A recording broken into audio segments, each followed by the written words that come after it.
ये कहानी पुराने वक्त की है, जब इंसानों के साथ इस दुनिया में और भी खतरनाक और भयानक चीजें रहा करती थी। इस दुनिया में जादू था। इसी वक्त में हमें एडगिन और होल्गा को दिखाया जाता है, जिन्हें इस दुनिया की सबसे भयानक और खुफिया जेल में रखा गया है। इन दोनों को 2 साल की सजा हुई है, क्योंकि इन दोनों ने चोरी की है। ये दोनों पेशे से चोर हैं और आज 2 सालों के बाद इन्हें काउंसिल के सामने पेश किया जाता है। आज इन्हें बताना होगा कि इन्हें रिहा क्यों कर दिया जाए। अगर इन्होंने अपनी रिहाई की सही वजह नहीं बताई तो इन्हें 1 और साल की सजा दी जाएगी। एडगिन बताता है कि पहले मैं एक हापर था। हापर उन लोगों को कहा जाता है जो चोर लुटेरों को पकड़ते हैं।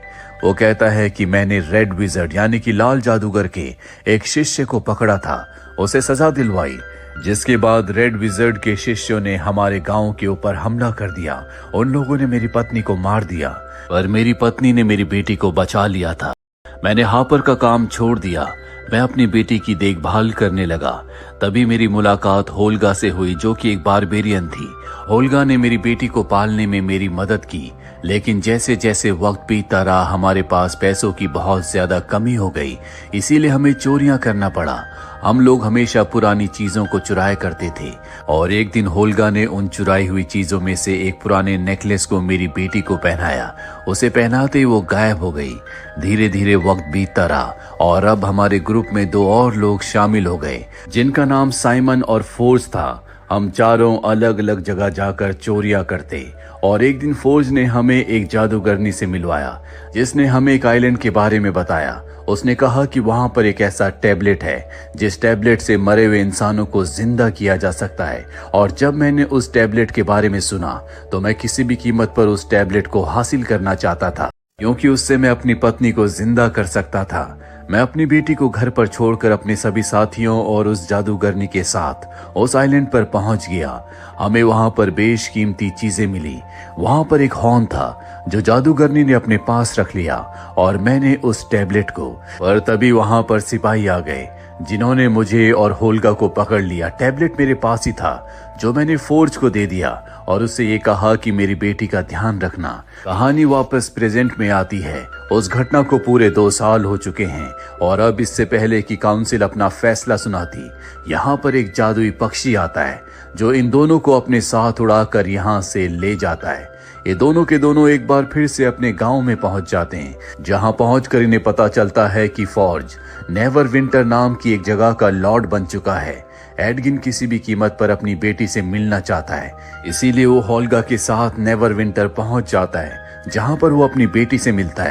लेकिन उसकी बेटी नाराज होती है। उसे ऐसा लग रहा होता है कि उसके पिता उसे छोड़कर चले गए थे, इसीलिए वो उनसे बात नहीं करती और वहां से चली जाती है। इसके बाद ये फोर्ज से मिलते हैं। फोर्ज को देखकर ये हैरान होते हैं और उससे पूछते हैं कि तुम यहाँ के लॉर्ड कैसे बन गए। वो बताता है कि जादूगरनी ने यहाँ के लॉर्ड को बीमार कर दिया था, जिसके बाद मैं यहाँ का राजा बन गया। यहाँ पर एडगिन को समझ में आ जाता है कि आइलैंड में जो चोरी करने के लिए गए थे वो एक तरह का ट्रैप था। एडगिन को और होल्गा को इस्तेमाल किया गया था, क्योंकि फोर्ज को और जादूगरनी को अपनी चीजें चाहिए थी। यहाँ पर एडगिन की बेटी भी होती है। वो कहती है कि तुम वहां पर टैबलेट चुराने के लिए गए थे, जिससे तुम अमीर बनना चाहते थे। एडगिन उसे समझाने की कोशिश करता है कि मैं उस टैबलेट से तुम्हारी मॉम को जिंदा करना चाहता था, क्योंकि जादूगरनी ने मुझे बताया था कि उससे मैं किसी भी मरे हुए इंसान को जिंदा कर सकता हूँ। लेकिन उसकी बेटी उसकी बातों पर यकीन नहीं करती, क्योंकि फोर्ज ने उसे बताया था कि तुम्हारे पिता पैसों के लालच में उस आइलैंड पर उस टैबलेट को लेने के लिए गए थे। उन्होंने तुम्हें छोड़ दिया, इसीलिए उसकी बेटी यहाँ से चली जाती है। और अब उसके जाने के बाद फोर्ज यहाँ पर जादूगरनी की मदद से इन दोनों को वही जमीन में आधा धंसवा देता है। और अब वो बताता है कि उस दिन जब हम चोरी करने के लिए गए थे तो मैंने जादूगरनी की मदद से तुम लोगों को वहां पर फंसवाया था, ताकि तुम लोग वहां पर फंस जाओ और हम अपनी चीजें लेकर वहां से निकल जाएं।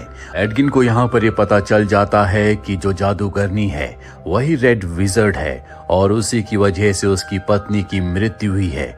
उसी के लोगों ने उसके गांव के ऊपर हमला किया था, जिसमें उसकी पत्नी को मार दिया गया और इस वक्त वो उसका कुछ नहीं कर सकता। फोर्ज अपने सिपाहियों से कहता है कि इन दोनों को मार दो। उसके सिपाही इन दोनों को ले जाते हैं, पर इससे पहले कि वो इन दोनों को मार दे, होल्गा उनके ऊपर हमला कर देती है। ये दोनों के दोनों वहां से भागने में कामयाब हो जाते हैं और अब ये किसी भी कीमत पर फोर्ज और रेड विजर्ड यानी कि जादूगरनी से बदला लेना चाहते हैं। वही महल में हमें फोर्ज को दिखाया जाता है, जो एडगिन की बेटी से कहता है कि तुम्हारे पिता टैबलेट लेकर यहाँ से चले गए, वो तुम्हें यहीं पर छोड़ गए, जिस वजह से उसके दिल में अपने पिता के लिए और भी नफरत बढ़ जाती है। वहीं हमें दिखाया जाता है जहां पर इनका एक साथी साइमन जादू दिखाकर लोगों की जेब को साफ कर रहा होता है, और तभी ये दोनों के दोनों वहां पर पहुंच जाते हैं। अपने पुराने साथियों को देखकर उसका जादू टूट जाता है और अब ये साइमन को अपने साथ ले जाते हैं और फोर्ज की सच्चाई बताते हैं। साइमन कहता है कि मैं एक लड़की को जानता हूं जो कि एल्फ है, वो किसी भी जानवर का रूप धारण कर सकती है, वो हमारी मदद करने के लिए तैयार हो जाएगी। ये तीनों के तीनों उस लड़की से मिलने जाते हैं जिसका नाम डोरिक होता है, और जब ये डोरिक को सारी बातें बताते हैं तो वो कहती है कि मैं तुम्हारा साथ दूंगी, क्योंकि नेवरलैंड का जो लॉर्ड है यानी कि फॉर्ज, वो इनके लोगों के ऊपर अत्याचार करता है। दूसरी तरफ महल में फॉर्ज रेड विजर्ड से कहता है कि हमारे वॉल्ट यानी कि तिजोरी के अंदर बेशकीमती चीजें हैं, मुझे डर है कोई उन्हें चुरा ना ले। रेड विजर्ड कहती है कि उसे कोई नहीं खोल सकता, मैंने अपने जादू के मंत्रों से उसे बंद किया हुआ है। और तभी उसे एहसास होता है कि उस कमरे में कोई और भी है। दरअसल डोरिक एक फ्लाई का रूप धारण करके इनकी सारी बातें सुन रही थी, पर अब रेड विजर्ड को उसके बारे में पता चल चुका है। पर इससे पहले कि वो उसे पकड़ती, डोरिक वहां से भागने में कामयाब हो जाती है और वो वापस आकर एडगिन को और अपने सभी साथियों को सारी बातें बताती है। एडगिन अपने साथी साइमन से कहता है, क्या तुम उस वॉल्ट को, उस तिजोरी को खोल सकते हो? वो कहता है कि नहीं, लेकिन मैं एक ऐसे जादुई हेलमेट के बारे में जानता हूँ जिस हेलमेट को पहनकर हम उस तिजोरी को खोल सकते हैं। लेकिन इस वक्त वो जादुई हेलमेट कहाँ पर है मुझे कुछ नहीं पता। तभी होल्गा कहती है कि मेरे कबीले वालों ने उस हेलमेट के लिए युद्ध किया था, पर अब वो सब के सब मारे जा चुके हैं, लेकिन हम उन्हें जगाकर उनसे पूछ सकते हैं कि वो हेलमेट कहाँ पर है। ये सब के सब उस जगह पहुंच जाते हैं जहां पर वो अपने कबीले के एक सरदार को जगाती है, जहां वो बताता है कि उस हेलमेट को बचाने के लिए हमने रेड विजर्ड की आर्मी से भयंकर लड़ाई की थी, उसके ड्रैगन्स ने हमारे ऊपर हमला किया, हम इस लड़ाई को हार रहे थे। तभी वहां पर एक इंसान आया जिसका नाम जिंग था, उसने हमारी मदद की और हमने अपने खात्मे से पहले उस हेलमेट को उसे दे दिया और कहा कि इस हेलमेट को उसकी सही जगह पर रख देना। अब इस सब के सब जिंग से मिलने के लिए जाते और कहते हैं कि हमें उस जादुई हेलमेट की जरूरत है ताकि हम फौज का सामना कर सके, उसके जादू को तोड़ सके। वो कहता है कि मैंने उस हेलमेट को अंडर द डार्क रखा है, यानी कि जमीन के नीचे, ताकि कोई उस तक ना पहुंचे। और अब जेंग इन्हें उस जगह ले जाता है जहां पर लावे की नदी बह रही होती है। उसके ऊपर एक ब्रिज होता है जो टूट जाता है, पर साइमन अपने जादू से एक पोर्टल बनाता है और पोर्टल का दूसरा हिस्सा लावे की नदी के दूसरी तरफ खुलता है, जिससे वो उस पार जाकर हेलमेट को हासिल करके वापस आ जाता है। पर यहाँ पर रेड विजर्ड की आर्मी के कुछ लोग आ जाते हैं। दरअसल वो इनका पीछा कर रहे थे और अब इनसे वो इस हेलमेट को हासिल करना चाहते हैं। इनके बीच में लड़ाई शुरू हो जाती है और इनकी लड़ाई की आवाज से यहाँ पर सोया हुआ एक ड्रैगन जाग जाता है जो इनके ऊपर हमला कर देता है।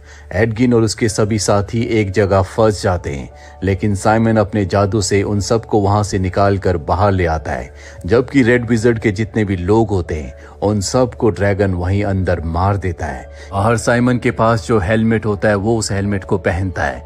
हेलमेट को पहनते ही आसपास का वक्त पूरी तरह से रुक जाता है और तभी उसके सामने उसके ग्रेट ग्रैंडफादर आते हैं जो साइमन से कहते हैं कि तुम इस हेलमेट को पहनने के लायक नहीं हो, बहुत ही शक्तिशाली है।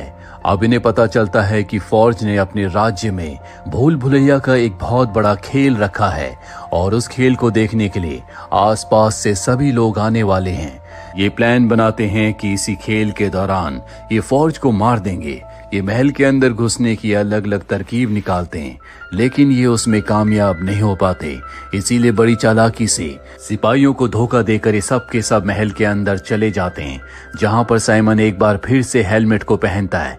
उसके ग्रेट ग्रैंडफादर उसके सामने आते और कहते हैं कि हेलमेट बहुत शक्तिशाली है, तुम इसे पहनने के लायक नहीं हो। लेकिन साइमन उनकी एक बात नहीं सुनता। वो कहता है कि किसी भी कीमत पर मुझे उस वॉल्ट के तिजोरी के अंदर जाना है, जिसके लिए मुझे हेलमेट की शक्तियों की जरूरत है। उसके ग्रेट ग्रैंडफादर उसका साहस देखकर उसके हेलमेट की शक्तियों को उसे दे देते हैं, जिसके बाद हेलमेट की मदद से वो होल्गा के साथ वॉल्ट के अंदर चला जाता है। लेकिन ये देखकर हैरान होते हैं कि वहां पर कुछ भी नहीं होता और तभी रेड विजर्ड इन दोनों को वहां पर पकड़ लेती है। वहीं डोरिक को दिखाया जाता है जो महल के कमरे में जाती है, जो कि फौज का कमरा है और वहां पर सारा खजाना होता है। पर तभी पीछे से एक सिपाही आता है जो उसके सर पर वार करके उसे बेहोश कर देता है। एडगिन को भी पकड़ लिया जाता है और अब फौज इनके सामने आता और कहता है कि इन सबको मार दिया जाए। एडगिन कहता है कि अगर तुम सच में हमें मारना चाहते हो तो हमें उस भूल भुलैया के अंदर डाल दो और अगर हम वहां से बचकर बाहर आ गए तो तुम हमें छोड़ दोगे। फौज इनकी बात मान जाता है, जिसके बाद वो साइमन के और डोरिक के हाथ में एक ब्रेसलेट पहनाता है जिससे उनका जादू खत्म हो जाता है ताकि वो भूल भुलैया के अंदर कोई भी जादू ना कर पाए। और अब पूरा शहर इन्हें देखने के लिए आता है। दरअसल इन्हें इस भूल भुलैया के अंदर एक बहुत बड़े मॉन्स्टर से बचना होगा और जब ये उससे बचकर भाग रहे होते हैं तभी डोरिक का हाथ एक जगह फंस जाता है, जहां पर हाथ फंसने के बाद इंसान फ्रीज हो जाता है। लेकिन होल्गा उसका हाथ बाहर निकाल देती है, पर जब वो उसका हाथ बाहर निकालती है तो उसके हाथ का ब्रेसलेट अंदर ही रह जाता है, यानी कि अब वो अपने जादू का इस्तेमाल कर सकती है। इसीलिए वो सबसे कहती है कि तुम सब के सब इसके अंदर कूद जाओ ताकि तुम फ्रीज हो जाओ और मैं तुम सबको यहाँ से टेलीपोर्ट करके दूसरी जगह ले जाऊंगी। सब उसकी बात मानते हैं और वो उस जगह कूद कर फ्रीज हो जाते हैं, जिसके बाद इस पूरे हिस्से को वो टेलीपोर्ट करके दूसरी जगह ले जाती है, जहां वो एक सांप का रूप धारण करके उस जगह से बाहर निकलकर अपने सभी साथियों को वहां से बाहर निकाल लेती है। और अब इस सब के सब भागकर उस जगह पहुंच जाते हैं जहां पर खजाना है। दरअसल फौज पूरे खजाने को बोट से यहाँ से दूसरी जगह ले जाने की तैयारी कर रहा होता है और ये सब उस बोट पर अपना कब्जा कर लेते हैं, जहां पर एडगिन को टैबलेट भी मिल जाता है, जिस टैबलेट को ढूंढने के लिए वो उस आइलैंड पर गया था। यहाँ पर फौज आ जाता है जिसके साथ एडगिन की बेटी भी होती है। वो एडगिन की बेटी की गर्दन पर चाकू रखकर कहता है कि मेरे खजाने को मुझे वापस कर दो वरना मैं तुम्हारी बेटी को मार दूंगा। एडगिन की बेटी को फौज की सच्चाई पता चल जाती है। यहाँ पर इस सब के सब बड़ी चालाकी से एडगिन की बेटी को फौज से छुड़ाकर बोट लेकर खजाने के साथ यहाँ से निकल जाते हैं। वहीं हमें रेड विजर्ड को दिखाया जाता है जिसके पास वो हॉर्न भी है जिसके अंदर बहुत ताकत है और वो उस हॉर्न से पूरे शहर के लोगों को ज़ॉम्बी बनाकर अपनी एक अलग आर्मी तैयार करना चाहती है। एडगिन और उसके साथियों को ये बात पता चल जाती है, इसीलिए एक पोर्टल बनाकर ये पूरे खजाने को एक हॉट बैलून में ट्रांसफर कर देते हैं और अब एक खजाने को शहर में फेंकना शुरू करते हैं, जिस वजह से अरीना में जितने भी लोग होते हैं जो भूल भुलैया का खेल देखने के लिए आए थे, वो खजाने को पाने के लिए, उसे लूटने के लिए शहर की गलियों में भागना शुरू कर देते हैं। वहीं इस पूरी लड़ाई में होल्गा बहुत बुरी तरह से जख्मी हो जाती है। वो अपनी जिंदगी की आखिरी सांसें ले रही है। एडगिन और उसकी बेटी बहुत ज्यादा दुखी होते हैं। एडगिन के पास वो टैबलेट है जिस टैबलेट का इस्तेमाल करके वो किसी को भी जिंदा कर सकता है। इस टैबलेट का इस्तेमाल मात्र एक बार किया जा सकता है और अब वो टैबलेट का इस्तेमाल करता है जिससे होल्गा की जान बच जाती है। वहीं रेड विजर्ड के मरने के बाद यहाँ इस देश के जो पुराने लॉर्ड होते हैं जो कि बहुत ज्यादा बीमार हो गए थे, क्योंकि उन्हें बीमार करने के पीछे रेड विजर्ड का जादू था, अब वो जादू टूट चुका है, इसीलिए वो ठीक हो जाते हैं और वो फौज को पकड़ लेते हैं। साथ ही इन सब को इस पूरे देश का महान योद्धा घोषित किया जाता है और इसी के साथ ये फिल्म, ये कहानी यहीं पर खत्म हो जाती है। उम्मीद करते हैं कि ये कहानी आपको पसंद आई होगी। जिस वजह से रेड विजर्ड का जादू टूट जाता है, ये सब के सब शहर में वापस आ जाते हैं।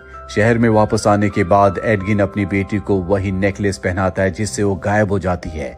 दूसरी तरफ डोरिक एक बहुत बड़े बेयर का रूप धारण करके रेड विजर्ड के ऊपर हमला कर देती है, लेकिन उसे हराना इतना आसान नहीं है। उसके अंदर बहुत ताकत है, वो अपनी ताकत से इंसानों को फ्रीज कर सकती है और जब वो अपने जादू से एडगिन को फ्रीज करने वाली होती है तो एडगिन की बेटी जो कि गायब है, वो उसके हाथ में उसी ब्रेसलेट को पहना देती है, जिस ब्रेसलेट को पहनने के बाद इंसान का जादू खत्म हो जाता है। रेड विजर्ड की ताकत उसका जादू है, जो जादू अब खत्म हो चुका है।